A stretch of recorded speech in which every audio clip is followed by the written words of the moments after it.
ফেসবুকে স্ট্যাটাস দেয় গুমের শিকার শিক্ষার্থী। ৩৬ জন আয়না ঘরে আটকে রেখে তারেক রিফাতকে নির্যাতন। কয়েক দফা ক্রস ফায়ারের জন্য নেওয়া হলেও বেঁচে ফেরেন ভাগ্যক্রমে। সাবেক প্রতিমন্ত্রী পলকের কাছ থেকে এখনও উদ্ধার করা যায়নি আইসিটি বিভাগের ফেসবুক ইউটিউবের পাসওয়ার্ড। সংশোধন হচ্ছে তথ্য প্রযুক্তি খাতের প্রকল্প মূল্যায়ন কমিটি।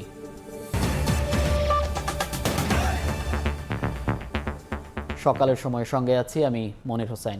গত ৫ আগস্ট আশুলিয়ায় ছাত্র জনতাকে হত্যার পর পুড়িয়ে দেওয়ার ঘটনায় অভিযুক্ত ঢাকা জেলার সাবেক অতিরিক্ত পুলিশ সুপার আবদুল্লাহিল কাফিকে আটক করেছে ঢাকা মহানগর গোয়েন্দা পুলিশ। সোমবার বিমানবন্দর থেকে ডিবি পুলিশ তাকে আটক করে। ছাত্র জনতার গণ আন্দোলনে গত ৫ আগস্ট ঢাকার আশুলিয়ায় ছাত্র জনতাকে হত্যার পর আগুনে পুড়িয়ে ফেলার ঘটনায় কাফির সংশ্লিষ্ট থাকার অভিযোগ রয়েছে। ডিবি সূত্র জানায়, বিমানবন্দর দিয়ে পালানোর চেষ্টা করছিলেন তিনি। পরে দিনভর চেষ্টার পর রাত 10টার দিকে তাকে বিমানবন্দর থেকে আটক করা হয়। গুমের বিরুদ্ধে ফেসবুকে স্ট্যাটাস দিয়ে হতে হয় গুম। বন্দিশালা আয়না ঘরের অন্ধকার কুঠুরিতে কাটে ৩৬ দিন। তারেক রিফাত দীর্ঘ ৮ বছর ভয়ে মুখ না খুললেও গুম জীবনের ভয়াবহ অভিজ্ঞতা তুলে ধরেছেন সময় সংবাদের ক্যামেরায়। বিস্তারিত নাজমুস সালেহীর প্রতিবেদনে। আবু বিন তারেক রিফাত ২০১৫ সালে এইচএসসি পাশ করে সবেমাত্র অনার্সে ভর্তি হয়েছেন রাজধানীর সরকারি তিতুমির কলেজে। রিফাতের দাবি, গুমের বিরুদ্ধে ফেসবুকে একটা পোস্ট দিয়েছিলেন তিনি। সেই অপরাধে ২০১৫ সালের ১৮ অক্টোবর উত্তরা ১০ নম্বর সেক্টরের বাসা থেকে সন্ধ্যাবেলা চোখে কালো কাপড় বেঁধে তুলে নেওয়া হয় তাকে। আমি উচ্চ মহলের কারোর বিরুদ্ধে ফেসবুকে পোস্ট করেছি, এই জন্য আমাকে তাদের সাথে যেতে হবে, এই কথা বলেই আমাকে একদম বাসা থেকে আমার মা এবং বোনের সামনে থেকে নিয়ে গেছে। গাড়িতে উঠানো হলো। উঠানোর পরে কিছু দূর যাওয়ার পরেই আমার হাত দুটো হ্যান্ডকাপ দিয়ে বেঁধে দেওয়ার পরে একটা কালো টুপি দিয়ে আমার মাথায় পরে দেওয়া হয়েছে। রিফাত জানান, সেখান থেকে নেওয়া হয় র্যাব ১-এর কার্যালয়ে। পরে এক অন্ধকার কুঠুরিতে ঢুকিয়ে দেওয়া হয় তাকে। টানা ৩৬ দিন ঘুমাতে দেওয়া হয়নি, ছিল না গোসল কিংবা খাওয়ার ব্যবস্থাও। আলো বাতাসহীন রুমে চালানো হয় অমানবিক নির্যাতন। রুমের অবস্থাটা হচ্ছে গরম, কোনো ফ্যান ট্যান কিছু ছিল না, কোনো জানালা ছিল না, শুধু একটা ছোট্ট একটা দরজা ছিল। রাত হচ্ছে না দিন হচ্ছে এটাও বোঝার উপায় নাই। তবে আজান শুনে বুঝতাম যে এটা ফজরের আজান দিচ্ছে। গোসল আমি ৩৬ দিনে একদিনও করতে পারি নাই। একদিন বা 2 দিন চেঞ্জ করতো রুমগুলোতে। তখন বুঝতাম যে এখন যে রুমটাতে আছি সেই রুমে অনেক লোকজন, বা শরীরের সাথে তো শরীর লাগলেও বোঝা যায় যে কে আছে ডানিয়া বামে। সামনে পিছে ডানিয়া বামে অনেক লোকজনই আমি পাইছি, কান্না করতেছে বা শুয়ে অজ্ঞান হয়ে আছে। এরকম প্রচুর মারতো। এদের মারগুলা আসলে যে লোকগুলাকে মারে আমার মনে হয় না ওরা স্বাভাবিক জীবনে আর ভালোভাবে হাঁটা চলাফেরা করতে পারবে। কয়েক দফা ক্রসফায়ারের জন্য নেওয়া হলেও ভাগ্যক্রমে বেঁচে ফিরেন রিফাত। ঢাকা থেকে গ্রেফতার হলেও কুমিল্লা থেকে অস্ত্রসহ গ্রেফতার দেখিয়ে পাঠানো হয় কারাগারে। অনেক গভীর রাতে নিয়ে যেত, সেটা 2টা-2:30টার দিকে আনুমানিক। নিয়ে যাওয়ার পরে ওই যে লোকটাকে নিয়ে যেত সেই লোকটার ফিরে আসতো না আমাদের কাছে। তা আমাকে হ্যান্ডকাপ এবং জমটুপি খুলে দিয়ে বলতেছে, তুমি সামনের দিকে যাও। যাওয়ার সময় ওদের আর্মস লোড করতেছিল, সাউন্ড হতেছিল কেমন জানি একটা গুলি করবে, এটা মানে ভাবে বোঝাচ্ছে যে আমাকে গুলি করবে। আমি ওই পরিস্থিতিটা একটু বুঝতে পেরে ওদের পায়ে ধরে ফেলছি যে আমি আপনাদের অনেক ছোট, বুঝতে পারিনি, আমাকে মাফ করে দেন, আমি আর জীবনে ফেসবুকে পোস্ট করব না। আয়নাঘর থেকে মুক্তি পেলেও এখনো স্বাভাবিক জীবনে ফিরতে পারেননি রিফাত। র্যাবের দেয়া অস্ত্র মামলায় সহায় সম্বল বিক্রি করে এখন অসহায় রিফাতের পরিবার। এখন মানে মামলাটা এখন কোন? নাজমুস সালেহী, সময় সংবাদ, ঢাকা। রাজধানীতে মুষলধারে বৃষ্টিতে বিভিন্ন সড়কে তৈরি হয়েছে জলাবদ্ধতা। ভোরে আকাশ মেঘলা করে নামে ঝুম বৃষ্টি। এতে মিরপুর 10, কাজীপাড়া, শেওড়াপাড়া প্রধান সড়কে জমে যায় হাঁটু পানি। দোকানপাট থেকে শুরু করে যানবাহনেও ঢুকেছে পানি। যান চলাচলেও ধীরগতি তৈরি হওয়ায় কর্মজীবী মানুষেরা পড়েছেন দুর্ভোগে।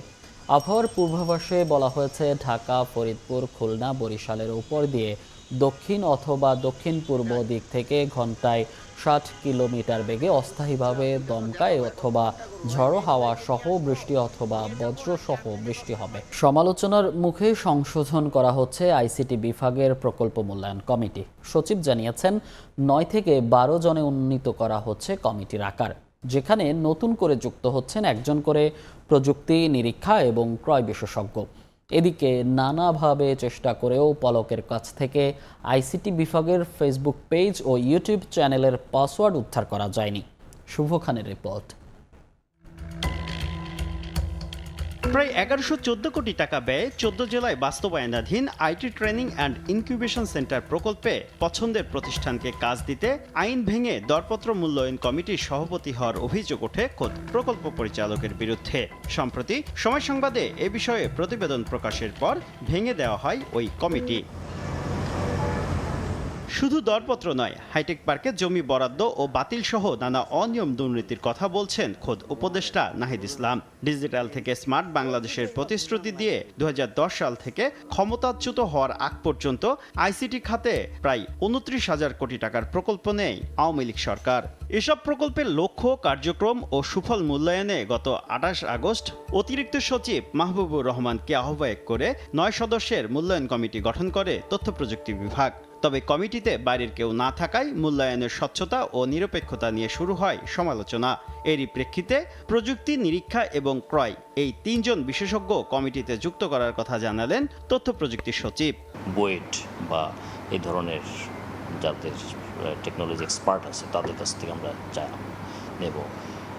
তারপর প্রকিউরমেন্ট যেমন সিপিইউ তাদের কাছে আমরা যাব। আমরা অলরেডি চিঠি পাঠিয়েছি ওই সব এক্সপার্টদের নাম পাওয়ার জন্য। অতএব তাদের নাম পাওয়ার সাথে সাথে কমিটির কাজ শুরু করে দেবে। এদিকে সাবেক প্রতিমন্ত্রী জুনায়েদ আহমেদ পলকের কাছ থেকে এখনও উদ্ধার করা যায়নি আইসিটি বিভাগের ফেসবুক পেজ ও ইউটিউব চ্যানেলের পাসওয়ার্ড। বিকল্পভাবে পেজ ও ইউটিউব চ্যানেল উদ্ধারের চেষ্টা চলছে বলে জানালেন সচিব। আসলে আমরা চেষ্টা করছি, কিন্তু এখন পর্যন্ত উদ্ধার করতে পারিনি। আসলে দিচ্ছেন না, কিন্তু উনি ওনার কাছে আছেন, এটা আমরা যতটুকু জানি। তবু আমরা টেকনোলজি অ্যাপ্লাই করে যদি কাজ করতে পারি সেটাও চেষ্টা করব। গেল 5 আগস্ট থেকে বন্ধ রয়েছে তথ্য প্রযুক্তি বিভাগের ফেসবুক পেজ ও ইউটিউব চ্যানেল। শুভ খান, সময় সংবাদ, ঢাকা। বার্ষিক উন্নয়ন কর্মসূচি এডিপি বাস্তবায়নে স্থবিরতা তো কাটছেই না, বরং যেন চলছে আরও ধীরে চলনীতিতে। চলতি অর্থ বছরের প্রথম মাস জুলাইয়ে বাস্তবায়ন হয়েছে বরাদ্দের মাত্র 1%, যা গত বছরের এই সময়ের তুলনায় কম। এ সময়ে সরকারের মন্ত্রণালয় ও বিভাগগুলো মোট এডিপি বরাদ্দের 2,922 কোটি টাকা ব্যয় করেছে, যেখানে বৈদেশিক সহায়তা থেকে গেছে 1,251 কোটি টাকা।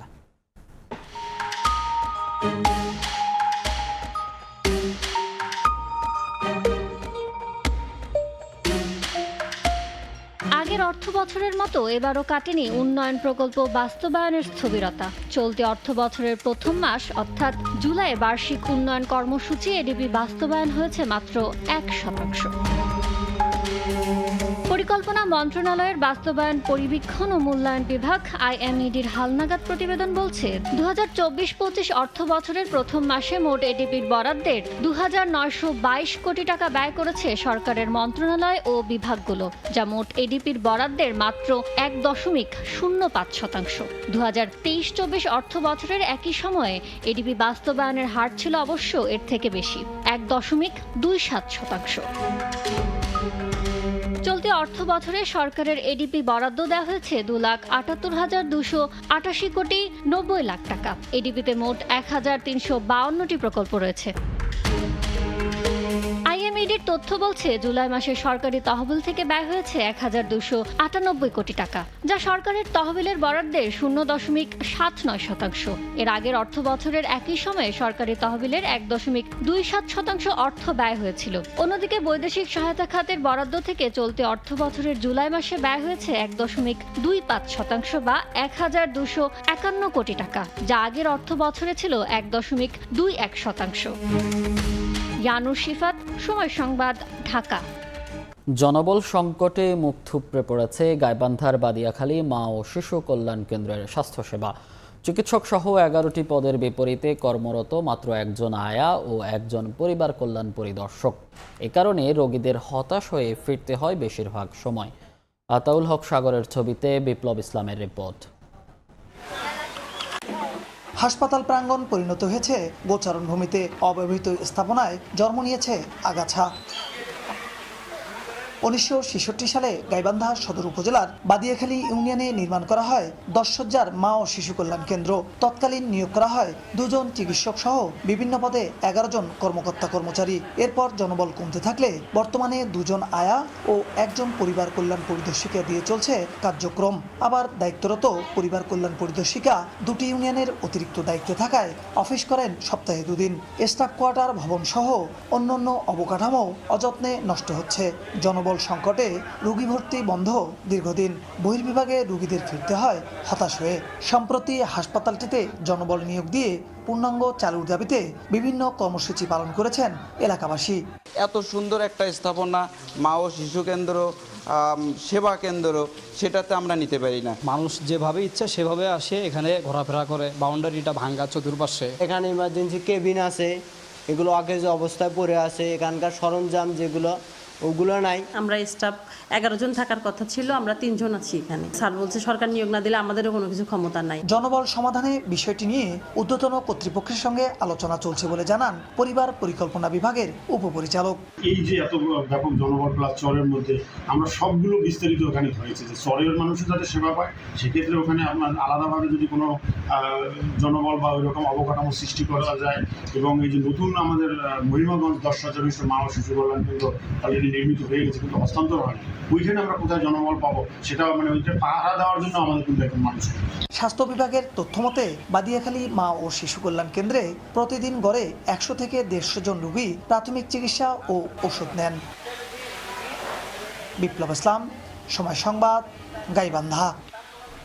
তীব্র গরম আর কাঙ্ক্ষিত বৃষ্টি না হওয়ায় নীলফামারীতে ব্যাহত হচ্ছে আমন আবাদ। বেশিরভাগ জমি ফেটে চৌচির, এমনকি তিস্তা সেচ ক্যানেলের পানিও মিলছে না। বাধ্য হয়ে অতিরিক্ত টাকা খরচ করে সেচ দিচ্ছেন কৃষক। মোহাম্মদ সোহেলের ছবিতে শাকির হোসেন বাদলের রিপোর্ট। বিস্তীর্ণ এলাকা জুড়ে চলছে আমন চাষ, তবে বর্ষা মৌসুমেও জমি ফেটে চৌচির। আগস্ট মাসে নীলফামারীতে 380 মিলিমিটার বৃষ্টিপাত হওয়ার কথা থাকলেও হয়েছে মাত্র 132 মিলিমিটার। দিনের তাপমাত্রাও বেশি, বাধ্য হয়ে অতিরিক্ত টাকা খরচ করে শ্যালো মেশিন দিয়ে সেচ দিচ্ছেন কৃষক। এমনকি তিস্তা সেচ ক্যানেলের পানিও মিলছে না জেলার চাষিদের। জমিতে নিড়ানি ও সার দিতেও সমস্যা হচ্ছে তাদের, এতে বাড়ছে উৎপাদন ব্যয়। পানির অভাবে সেচ দিতে পারছি না, জমি ফাটি যাইতেছে। হ্যাঁ, এখন বাড়তি খরচ হইতেছে আমাদের অনেক। ক্যানেলে পানি দেয় না, ক্যানেল অপরিষ্কার, ক্যানেল পরিষ্কার করে না, তারা পানি করে কিছু দেয় না। হ্যাঁ, এই অবস্থায় আমরা কৃষকরা খুবই খরা, পানি হয়েছে না। এই আবাদ কি হইবে না হইবে আল্লাহ ভালো করে জানে। কারো জমিতে পানি নেই, আমরা মেশিনের ব্যবস্থা আছে, আমরা মেশিন দিয়ে পানি দিই, তার বিনিময়ে আমরা কিছু টাকা নেই। উৎপাদন স্বাভাবিক রাখতে নিয়মিত সেচ দেওয়ার পরামর্শ কৃষি বিভাগের। মাঝারি উঁচু, মাঝারি নিচু জায়গাগুলো সমস্যা নেই, এবং নিচু জায়গাগুলো তো সমস্যা নেই, কিন্তু আমাদের প্রবলেমটা হচ্ছে উঁচু জায়গাতে। এই জায়গাগুলোতে আমরা আমাদের উপশহরের কৃষি কর্মকর্তাদের মাধ্যমে আমরা সব সময় পরামর্শ দিচ্ছি যে এই বৃষ্টি না হলেই যাতে কৃষকরা ওই স্যালো টিউবওয়েল বা ডিপ টিউবওয়েল বা ক্যানেল থেকে যাতে পানিটা দেয়। কৃষি বিভাগের তথ্য মতে চলতি আমন মৌসুমে নীলফামারীতে 1,03,175 হেক্টর জমিতে ধান চাষের লক্ষ্যমাত্রা থাকলেও আবাদ হয়েছে 1,13,081 হেক্টর জমিতে। শাকির হোসেন বাদল, সময় সংবাদ, নীলফামারী। ভেনিসের রিগাতা স্টারিকা বা নৌকা বাইচ বিশ্বের অন্যতম প্রাচীন ঐতিহ্যবাহী অনুষ্ঠান। 942 সাল থেকে সেপ্টেম্বর মাসের প্রথম রোববার ভেনিসের গ্র্যান্ড ক্যানেলে এই উৎসব হয়। বছর জুড়ে ভেনিসের 10টি অঞ্চলের মধ্যে নৌকা বাইচের আঞ্চলিক প্রতিযোগিতা হয়। বিভিন্ন অঞ্চলের প্রথম সারির কয়েকটি দল ভেনিসে চূড়ান্ত পর্বে অংশগ্রহণের সুযোগ পায়। ইতালি প্রতিনিধি মাকসুদ রহমানের তথ্যচিত্রের রিপোর্ট। পর্যটকদের আকর্ষণের কেন্দ্রবিন্দু ইতালির ভেনিস শহরের যোগাযোগের ক্ষেত্রে নৌযানি হলো একমাত্র বাহন। 942 সালে ভেনিসের এক উৎসব থেকে শহরের তরুণীদের জলদস্যুরা নৌকায় করে তুলে নিয়ে যায়। সে সময় স্থানীয় দক্ষ নৌচালকেরা জলযানে করে জলদস্যুদের তাড়া করে ধরে ফেলে এবং তরুণীদের উদ্ধার করে। সেই থেকে প্রতি বছর সেপ্টেম্বর মাসের প্রথম রোববার ভেনিসের রিগাতা স্টারিকা বা নৌকা বাইচ প্রতিযোগিতা অনুষ্ঠিত হয়। ভেনিসের রিগাতা স্টারিকা অনুষ্ঠানটি স্থানীয় ও আন্তর্জাতিক পর্যটকদের কাছে দিন দিন আরও বেশি আকর্ষণীয় হয়ে উঠছে। হাজারো দেশি বিদেশি পর্যটকের আগমনে শহর জুড়ে তিল ধারণের ঠাঁই থাকে না। We're visiting from New York with my brother and my mom in Venice today for the historic boat race. We're going to go on a gondola ride. At the moment, we've been going around all of Venice and have had a really phenomenal time. Venice শহরের গোড়াপত্তনের সময় থেকে লগি বৈঠার নৌকা ব্যবহার করা হলেও কালের বিবর্তনে সেসব জলযান হারিয়ে যেতে বসেছে। বর্তমানে ইঞ্জিন চালিত নৌকার ব্যবহার বেড়েছে ভেনিসে, তবে এখনো ভেনিসের ক্যানেলে লগি বৈঠার গোন্দল নৌকা দেখা যায়। এসব ছোট ছোট নৌকাই এখনো ভেনিসের ইতিহাস ও ঐতিহ্য বহন করে চলেছে। সময় সংবাদ, ইতালি। সকালের সময়ের শীর্ষ সংবাদগুলো জানিয়ে দিচ্ছি আরেকবার। রাজধানীতে থেমে থেমে বৃষ্টি, মিরপুর কাজীপাড়া শেওড়াপাড়ায় সড়কে হাঁটু পানি, যান চলাচলে ধীরগতি, বিপাকে কর্মজীবী মানুষ।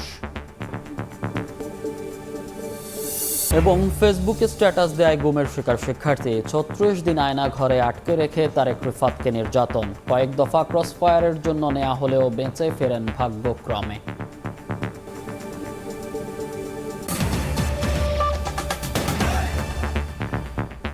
এই ছিল সকালের সময়, সঙ্গে থাকুন সময়ের।